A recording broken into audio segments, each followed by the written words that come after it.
আসসালামু আলাইকুম গাইস, আপনারা সবাই কেমন আছেন? নিশ্চয়ই ভালো আছেন। আলহামদুলিল্লাহ আমিও ভালো আছি।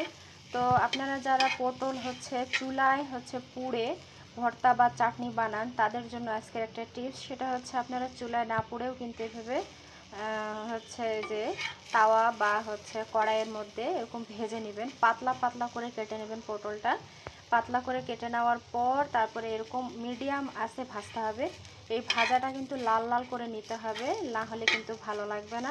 তো লাল লাল করে ভেজে নেওয়ার পর আমি কিন্তু তার আগে এই যে ভেজে নিয়েছি শুকনো মরিচ, কাঁচামরিচ, রসুনের কোয়া আর পেঁয়াজ। এটা কিন্তু লাল করে ভেজে নিয়েছি। এটাতে সামান্য পরিমাণ তেল দিয়েছি, বাট আমি এটাতে কিন্তু কোনো তেল দিইনি।